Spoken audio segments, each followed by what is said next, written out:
इंद्र चौहान और इस वक्त हमारे साथ मौजूद हैं उत्तर प्रदेश के सबसे बड़े राजनीतिक घराने की छोटी बहू, सक्रिय राजनेता और समाज सेवी अपर्णा यादव। अपर्णा जी, बहुत बहुत स्वागत है आपका के न्यूज में।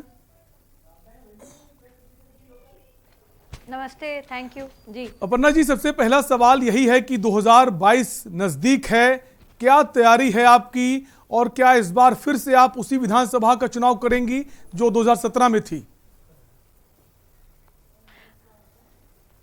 अभी तक तो मेरा यही प्लान है कि मैं उसी विधानसभा से लड़ूंगी। हम लड़ने के लिए तैयार हैं जी। अपर्णा जी, आप महिला सशक्तिकरण की बात करती हैं, महिलाओं के अधिकारों की बात करती हैं, एक फाउंडेशन बाकायदा चलाती बी अवेयर के नाम से। कल ही एक बड़ा फैसला प्रियंका गांधी वाड्रा के द्वारा लिया गया, जो इस वक्त बहुत ज्यादा सक्रिय हैं उत्तर प्रदेश के चुनाव में। तो 40% की जो भागीदारी की बात कही गई महिलाओं के लिए इस बार चुनावों में, उसको आप किस तरह से देखती हैं और क्या इस दिशा में बाकी पार्टियों को भी कदम उठाने चाहिए और खासकर अगर समाजवादी पार्टी की बात करें, क्या उसको भी ऐसा कोई फैसला लेना चाहिए? मैं ये समझती हूँ कि उन्होंने महिलाओं के हित में अपनी पार्टी के विषय में एक अच्छा निर्णय लिया है और बाकी पार्टी जैसे भी करना चाहें। मुझे लगता है महिलाओं के मुद्दे के लिए, महिलाओं की लड़ाई के लिए मैं आज से नहीं बहुत समय से काम कर रही हूँ। और अपर्णा यादव का मेरा ये मानना है कि मैं तो चाहती हूँ कि 50% आरक्षण मिले महिलाओं को, और सिर्फ पॉलिटिकल रिप्रेजेंटेशन में नहीं, सर्विसेज में, चाहे वो गवर्नमेंट चाहे प्राइवेट जॉब्स हों। मैं आदरणीय केंद्र सरकार से भी ये कहना चाहती हूँ कि 33% जो महिला आरक्षण का बिल है उसको भी जल्द से जल्द पास करें, जिससे कि सारी महिलाओं का भला हो सके, सिर्फ राजनीतिक महिलाओं का नहीं जी। क्या अपर्णा जी, समाजवादी पार्टी को भी इस दिशा में कोई कदम उठाना चाहिए, कोई ऐसा फैसला लाना चाहिए जो महिलाओं की हक की बात करता हो, जैसा प्रियंका ने किया? आदरणीय नेताजी जो हमारी पार्टी के संरक्षक हैं, हमेशा से महिलाओं के लिए कट गया ना। आपकी आवाज आ रही है अपर्णा जी, आप अपनी बात कह सकती हैं। जी जी जी, आई एम सॉरी, मुझे लगा कि वो डिस्कनेक्ट हो गया। जी जी। आपका जी, मैं ये कह रही हूँ आदरणीय नेताजी ने जो हमारी पार्टी के संरक्षक हैं, हमेशा से महिलाओं के लिए काम किया है और हमेशा से महिलाओं के लिए बहुत अच्छी पॉलिसीज बनाई हैं। जब वो चीफ मिनिस्टर भी थे तब भी मैं यही कहूँगी कि हमेशा से वो ये कहते आए हैं कि पार्टी में ज़्यादा से ज़्यादा महिलाओं का रिप्रेजेंटेशन हो। और अभी हाल फिलहाल में भी एक पार्टी मीटिंग हुई थी जिसमें वो मीडिया से रूबरू हुए थे। उन्होंने तब भी ये बात कही कि पार्टी में महिलाओं का ज़्यादा जो है पार्टिसिपेशन हो, प्रतिनिधित्व जो है महिलाओं का वो ज़्यादा हो। तो वो तो कहते आए हैं और उन्हीं की बात पर मैं भी यही कहूँगी कि ज़्यादा से ज़्यादा प्रतिनिधित्व महिलाओं को पार्टी में मिलना चाहिए जी। अपर्णा जी, एक चर्चा हमेशा रहती है, चाहे वो देश हो चाहे उत्तर प्रदेश हो, कि अपर्णा यादव जो हैं प्रधानमंत्री नरेंद्र मोदी की काफ़ी तारीफ करती हैं और सबसे पहले आप तभी चर्चा में आई थी, उसके बाद मुख्यमंत्री योगी आदित्यनाथ से मुलाकात भी करती रहती हैं, उनकी तारीफ भी करती रहती हैं। तो पार्टी की साइडलाइन से हटकर इस तरह से बोलना, क्या कहीं नहीं लगता कि जो समाजवादी पार्टी के जो कार्यकर्ता हैं, जो शीर्ष नेतृत्व है, उसमें कहीं नाराजगी हो सकती है इसको लेकर? देखिए, मेरा ऐसा मानना नहीं है, और अगर ऐसा होता तो अभी तक ये मुझे पार्टी के शीर्ष नेतृत्व से खुद ब खुद पता चल जाता। मैं बहुत ही सौभाग्यशाली हूँ कि नेताजी मेरे राजनीतिक गुरु हैं। और अगर मैं इसी बात पे जाऊँ तो आदरणीय नेताजी ने तो भरी सभा में आदरणीय प्रधानमंत्री जी को फिर से प्रधानमंत्री बनने का वरद हस्त रख के कहा कि भाई फिर से आशीर्वाद दिया कि फिर से वो प्रधानमंत्री बने।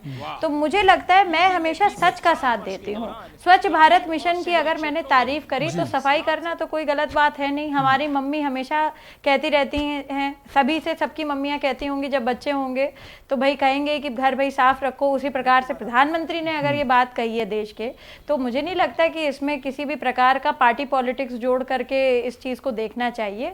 स्वच्छता जो है, कहते हैं cleanliness is next to godliness. जाओ स्वच्छता के करीब है वो परमात्मा के करीब है। और परमात्मा तो सबको प्यारा है, तो मुझे लगता है कि मैंने कोई गलत काम नहीं किया। मैं कभी भी अपने स्टेटमेंट से पीछे नहीं हटती हूँ। जो मैंने कहा है मैंने बहुत सोच समझ करके किया है और कहा है, और मैं इस पे बिल्कुल अडिग रहती हूँ। और देखिए अंततोगत्वा वही होता है जो अपर्णा यादव कहती है जी। तो मैं कहूँगी कि सारे देश ने इस बात की बहुत सराहना करी। और जहाँ तक आदरणीय मुख्यमंत्री जी की बात है, योगी जी की बात है, तो महाराज जी बहुत ही सुलझे हुए व्यक्ति हैं, बहुत ही ज़्यादा अच्छे व्यक्ति हैं। मैं कहूँगी कि वो गौ सेवक हैं, गौ प्रेमी हैं। और ये इसलिए नहीं कि वो मुख्यमंत्री हैं आज, वो हमेशा से करते आए हैं। मैंने उनको पहले भी देखा है, जब वो महंत भी थे तब भी वो ये काम कर रहे थे और बड़े स्केल पर कर रहे थे। और आज वो मुख्यमंत्री हैं, तो मुझे लगता है कि उन्होंने और बड़े स्केल पर ये काम किया है और इसी वजह से मैं उनका इतना सम्मान करती हूँ। जी। लेकिन दूसरी तरफ अगर बात करें अपर्णा जी, अखिलेश यादव जी की जो सपा सुप्रीमो हैं वो लगातार हमलावर रहते हैं मुख्यमंत्री को लेकर, उनके व्यक्तित्व को लेकर, उनके कामकाज को लेकर। वो दोनों यहाँ तक बोला कि उनको लैपटॉप चलाना भी नहीं आता है, वो लैपटॉप क्या बांटेंगे। तो आपको नहीं लगता उनका जो वक्तव्य है सपा सुप्रीमो अखिलेश यादव का, वो बिल्कुल अलग है, बिल्कुल भिन्न है? इस तरीके की खींच जी जी नहीं, ये ऐसा देखिए, राजनीति में खींचतान इस प्रकार की चलती रहती है और आपस में ये बयानबाजी लगी रहती है।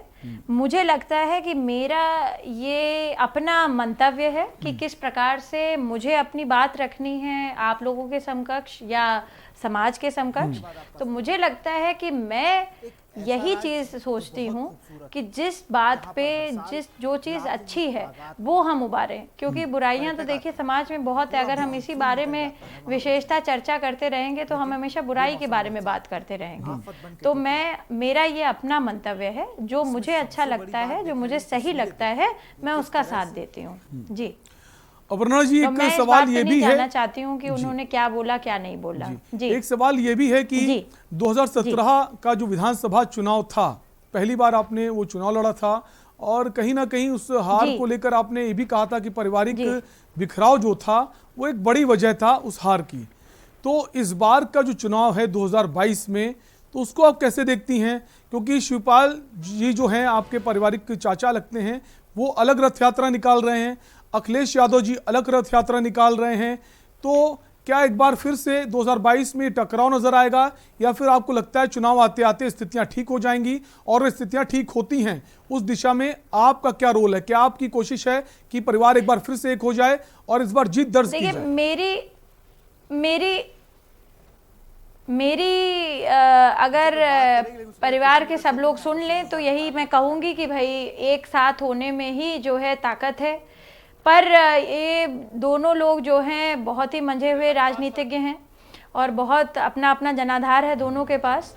तो मैं तो यही कहूँगी कि आपस में इन लोगों को बैठ करके बात करनी चाहिए। वार्तालाप से कई बातें सुलझ सकती हैं, पर ये दोनों लोग क्योंकि बड़े हैं इसलिए मैं बहुत ज़्यादा इनको नहीं बोल सकती हूँ। मैं ये चाहती हूँ कि ये दोनों एक हो जाएं, नेताजी ये चाहते हैं इनको कि एक हो जाएं, पर ये इनका खुद का फैसला है। और आज की परिस्थिति में ये बात आपने बिल्कुल सच कही कि इनकी अलग अलग रथ यात्राएं निकल रही हैं, अलग अलग पार्टियां हैं, तो ये इनका मंतव्य है। दोनों भी अपने विचार मतभेद की वजह से ही अलग हुए और ये सबके सामने है। जी जी। अपर्णा जी, एक अनुग्रह आपसे एक हो जाए, जी एक सवाल है, हम चाहेंगे उसका जवाब आप जरूर दें। अगर आपके पास दो विकल्प हों कि आपको किसके साथ जुड़ना है, प्रगतिशील समाजवादी पार्टी की तरफ विकल्प हो, दूसरा समाजवादी पार्टी, चाचा को चुनेंगी या कि भाई को चुनेंगी? देखिए, मैं तो हमेशा नेताजी के साथ रही हूँ, हमेशा जैसा नेताजी ने कहा है मैं वैसा ही करती हूँ और अभी भी मैं इसी बात पे अडिग हूँ। तो ये फैसला आप नेताजी पर छोड़ेंगी? बिल्कुल। लेकिन वही अगर दोनों की बात करें, अगर शिवपाल जी की बात करें, वो कहते हैं आशीर्वाद प्राप्त है उनको नेताजी का, अखिलेश यादव भी बोलते हैं नेताजी का आशीर्वाद प्राप्त है। आखिर नेताजी का आशीर्वाद किसको प्राप्त है, ये भी एक अलग सा विषय है। ये तो नेताजी बता सकते हैं आपको। जी जी। तो हम ये माने कि अपर्णा जी जो इस बार पता है कि नेताजी का आशीर्वाद मुझे प्राप्त है। जी। तो 2017 में जो इस बार इलेक्शन है, कैंट से आप तैयारी करें, मान के चले कैंट से ही आप इलेक्शन लड़ेंगे इस बार? जी जी बिल्कुल जी। तो क्या ये भी माने अपर्णा जी की समाजवादी पार्टी होगी या फिर पार्टी में बदलाव भी हो सकता है? क्योंकि चर्चाएं बहुत होती हैं आपको लेकर। देखिए, पार्टी तो मेरी समाजवादी पार्टी ही है अभी, और नेताजी का पूरा आशीर्वाद है। फिर नेताजी जहां से चुनाव लड़ाना चाहेंगे वहां से लड़ेंगे चुनाव। जी। इसके अलावा अगर अखिलेश यादव जी की बात करें तो सपा सुप्रीमो अखिलेश यादव लगातार ये बोल रहे हैं कि इस बार हम 400 सीटों का आंकड़ा जो है वो पार कर लेंगे। उसको लेकर आप कैसे क्या सोचती हैं? क्या वाकई 400 सीटों को पार करना आसान है या फिर बहुत बड़ी चुनौती है?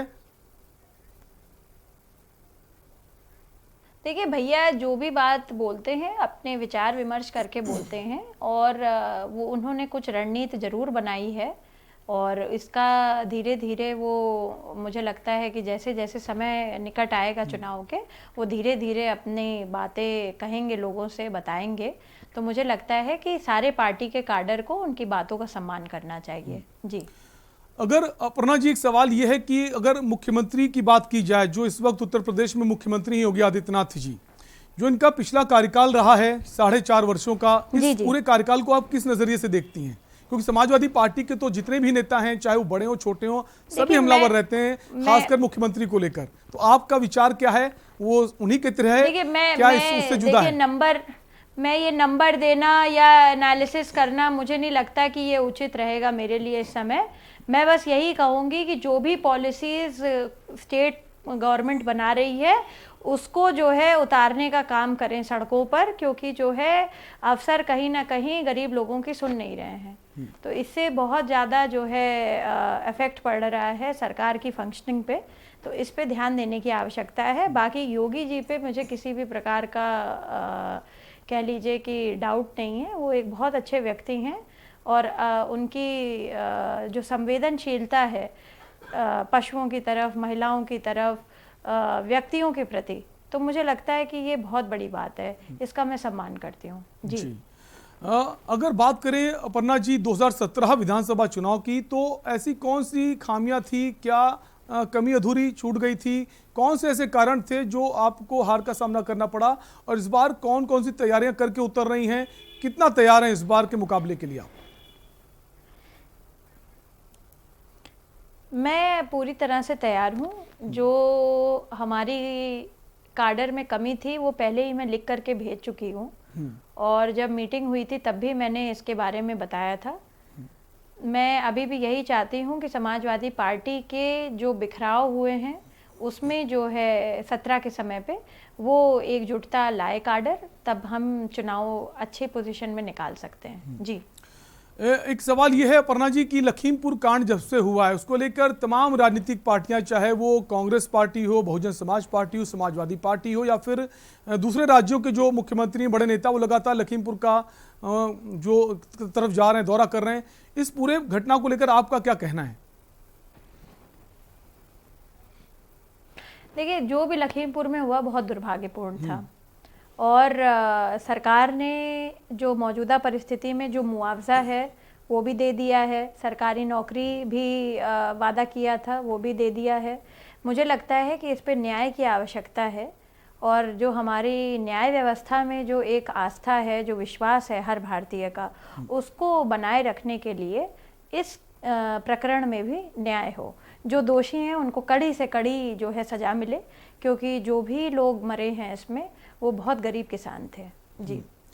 अपर्णा जी, अगर बात करें कि आपने शास्त्रीय संगीत में, समाज में एक्सेप्ट नहीं होगा। जी। अगर आपकी व्यक्तिगत बात करें तो शास्त्रीय संगीत में आपने 9 वर्षों तक जो शिक्षा है, औपचारिक शिक्षा ग्रहण की है। क्या आपको नहीं लगता राजनीति से इतर इस और भी? चौहान साहब 12 वर्षों तक करी है। जी, माफ कीजिए, 12 वर्ष, मेरी नॉलेज में 9 वर्ष था। तो मैम, आपको नहीं लगता कि 12 वर्षों का जो समय आपने व्यतीत किया है, तो उस दिशा में भी राजनीति से इतर उसमें भी कुछ काम करना चाहिए? मैंने देखिए अपनी स्तर से करा भी है, और मैं बिल्कुल आपसे ये भरोसा दिलाती हूँ कि आगे भी करती रहूँगी। जी। तो अब क्या हम सब ये मान के चलें कि इस बार लखनऊ कैंट विधानसभा से ही आप चुनाव लड़ेंगे, या फिर विधानसभा बदल भी सकती है? क्या पूरी प्लानिंग, जो क्योंकि चुनाव नजदीक है, तो क्या इस पर पूरी चर्चाएं हो चुकी हैं पार्टी के जो शीर्ष नेतृत्व है उसके साथ आपकी? अभी तक तो मेरी विधानसभा यही है, अभी तक तो यही है मेरी विधानसभा, फिर बाकी देखिए। तो कौन सी चुनौतियां हैं इस वक्त राजनीति में जिनको आप प्रमुखता से देखती हैं, और क्या बदलाव राजनीति में होने चाहिए, खासकर उत्तर प्रदेश में, ये भी जानना चाहेंगे मैम आपसे। देखिए, राजनीति में जो भी चीज़ें हैं, जो सबसे पहली बात तो हमारी जो पॉलिसीज़ हैं, जो भी कोई सरकार बनाती है उसका ज़मीन पे उतरना बहुत आवश्यक है। तो मैं चाहती हूँ कि ये सारी, मैं पहले भी ये बात कह चुकी हूँ, जब तक नीति सिर्फ बनाने से नहीं, नीति जो है लोगों के बीच में पहुँचाने और उस पर इम्प्लीमेंटेशन से वो नीति कहलाती है। तो ये बहुत ज़रूरी है कि आम जनमानस की जो समस्याएं हैं, दिक्कतें हैं, वो सॉर्ट आउट हों। और मेरा प्रयास यही रहेगा कि विधायक बनने के बाद मैं आम जनमानस को जो है बेहतर ज़िंदगी दे सकूँ। जी, इस वक्त अगर बात करें अपर्णा जी, उत्तर प्रदेश की राजनीति में समाजवादी पार्टी के अलावा जो बाकी छोटे दल भी हैं वो एक अलग भूमिका निभा रहे हैं। आम आदमी पार्टी की भी एंट्री हो गई है। किस पार्टी को आप मजबूत विपक्षी दल के रूप में देखती हैं, जो सिर्फ वही है कि जो बीजेपी से मोर्चा ले सकता है, बीजेपी को सत्ता से बेदखल कर सकता है? देखिए, इस समय तो उत्तर प्रदेश की जहाँ तक बात करते हैं, इसमें कोई दो राय नहीं है कि विपक्ष में समाजवादी पार्टी एक अहम भूमिका निभा रहा है, और समाजवादी पार्टी ही मुझे लगता है कि अहम भूमिका में रहेगा। जी, अगर बात करें प्रियंका गांधी वाड्रा की, जिस तरह से उन्होंने लखीमपुर कांड में अपनी सहभागिता दिखाई, सबसे पहले वो वहां पहुंची, हालांकि नजरबंद हो गई थी, उसके पहले हाथरस में पहुंची, सोनभद्र पहुंचती हैं, तो कहीं ना कहीं आपको नहीं लगता है इस बार कांग्रेस भी की भूमिका भी काफी अहम हो सकती है इस बार चुनावों में? और प्रियंका गांधी वाड्रा को लेकर आपकी क्या राय है? कितना बदलाव देखती हैं पिछली प्रियंका गांधी में और इस बार वर्तमान की प्रियंका गांधी में? देखिए, सब जगह पहुंचने से कुछ नहीं होता है। सब जगह जो है न्याय दिलाने की प्रक्रिया में विश्वास करना चाहिए। हाथरस में मैं नहीं पहुंच सकी, मगर मेरी टीम पहुंच गई थी सबसे पहले। तो मैं इसमें कौन पहुंचा पहले, इस खेल में हमें नहीं पड़ना है। हमें इस बात पे ये तय करना होगा कि हमारी जो मूलभूत न्याय की प्रक्रिया है वो लोगों तक पहुंचे, और हमारे संविधान में जो हक लिखे हुए हैं वो हक हम दिलवा सकें लोगों को। इस बात पे हमारी बात होनी चाहिए। जी, क्योंकि बाकी सब मुझे लगता है कि राजनीति के लिए अपनी तरह से लोग इस चीज़ को, मुद्दों को भुनाने पे लगे रहते हैं। मुझे इस तरीके की पॉलिटिक्स कभी ना पसंद आई है, ना मैं कभी इस बात पे अपनी जो है सहमति दूंगी। जी, अपर्णा जी, अगर बात करें, आप महिला अधिकारियों की बात करती हैं, महिला सशक्तिकरण की बात करती हैं, बाकायदा एक फाउंडेशन चलाती हैं। उत्तर प्रदेश में लगातार पिछले कई वर्षों से, चाहे सरकार समाजवादी पार्टी की हो, बहुजन समाज पार्टी की हो, या फिर वर्तमान भाजपा सरकार हो, महिला उत्पीड़न के मामले लगातार इनका ग्राफ बढ़ता रहा है। अगर एनसीआरबी के आंकड़े उठा के देखें तो उसमें कमी नहीं आई। उसको लेकर आपके पास कोई प्लान है क्या? कोई सुझाव है सरकार के लिए? क्या फिर आप ये कहेंगी मौजूदा सरकार बेहतर है, पिछली सरकार में ज्यादा? जी नहीं, मैं ऐसा नहीं कहूँगी कि मैं कंपैरिजन नहीं करूँगी दोनों सरकारों का। पर हाँ, मैं ये ज़रूर कहूँगी कि समाज में जब तक एजुकेशन सिस्टम में विमेन राइट्स इनकलकेट नहीं होंगे, इंक्लूड नहीं होंगे, तब तक हम नहीं समझ सकते कि हम महिला के लिए कह सकें। क्योंकि आज भी मैं देख रही हूँ कई बच्चों, मतलब कई लड़कियाँ आती हैं मेरे पास और ये बात कहती हैं कि शादी होने के पहले कुछ और बात थी, शादी होने के बाद जो है जहाँ लव मैरिजेस हुई हैं, या for that matter even arrange marriages हुई हैं। मैं आपको ये मैं कई केसेस आपको बता सकती हूँ जो हमारी फाउंडेशन ने सॉर्ट आउट करे हैं, कि यहाँ तक इतनी रूढ़िवादिता है कि लड़की अपने घर में बात नहीं कर सकती। लड़की अगर अपने परिवारजनों से बात करती है तो लड़के के पक्ष को ये लगता है कि कहीं ना कहीं हमारे लिए किसी प्रकार का षड्यंत्र रचा जा रहा है। तो ये मानसिकता की बात है, ये एक समाज की बात है। ये कोई सरकार आ जाए, ये तब तक ठीक नहीं हो सकता जब तक हम अपने समाज को एजुकेट नहीं करेंगे। और एजुकेशन के लिए हमें विमेन राइट्स को इंक्लूड करना पड़ेगा बच्चों के करिकुलम में। जब तक लड़के लड़कियां ये नहीं पढ़ेंगे कि अगर इस तरह से किसी भी तरीके की डोमेस्टिक वायलेंस या आपने रेप किया, या आपने छेड़खानी करी, या आपने किसी भी तरीके से पीछा किया, तो इसकी सज़ा ये है, और कुछ एग्जाम्पल सेट करने पड़ेंगे। हमें अपने समाज में, हमारे कोर्ट से, हमारे कॉन्स्टिट्यूशन से, तब तक हम जो नहीं कह सकते कि जो है हमारी महिलाएं सुरक्षित रहेंगी। लेकिन अपर्णा जी, दूसरी तरफ अगर बात करें सरकारों की, पूर्ववर्ती सरकारें जो थी वो भी एक बयान देती थी जब कोई बड़े मामले होते थे महिला उत्पीड़न से कि बहुत बड़ा सूबा है और बड़े प्रदेश में इस तरह घटनाएं तो होती रहेंगी, उनको कम जरूर किया जा सकता है, खत्म नहीं किया जा सकता।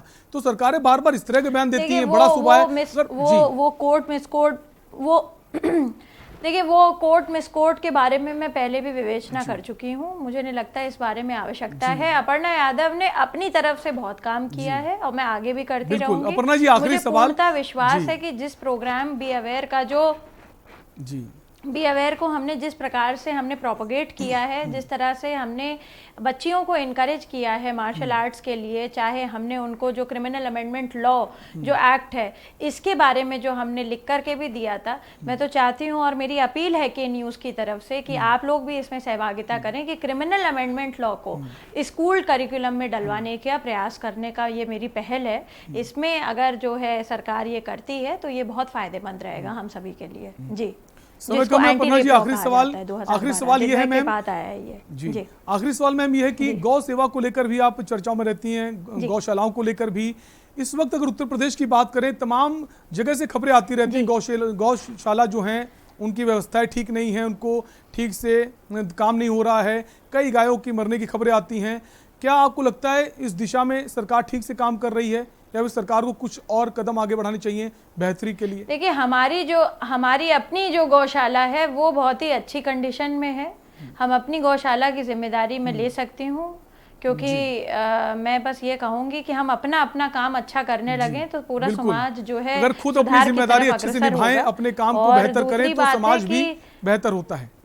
जी बिल्कुल चौहान साहब, बिल्कुल सही बात कह रहे हैं आप। और मैं उत्तर प्रदेश सरकार से ये भी कहूँगी कि जहाँ पर भी जो ये गौशालाएं हैं उनकी मॉनिटरिंग अच्छे से हो और उनकी जो अफसर नियुक्त हुए हैं उसके लिए उस पर थोड़ा ध्यान और हम उम्मीद करेंगे कि आपने अगर कहा है मुख्यमंत्री को कुछ तो शायद वो उस पर संज्ञान जरूर लेंगे, क्योंकि आपकी बातों को प्राथमिकता वो देते हैं। ऐसी चर्चाएं हैं। बहुत बहुत शुक्रिया अपर्णा जी, आप के न्यूज़ से जुड़ी और तमाम सवालों का बेबाकी से जवाब दिया। बहुत बहुत शुक्रिया आपका।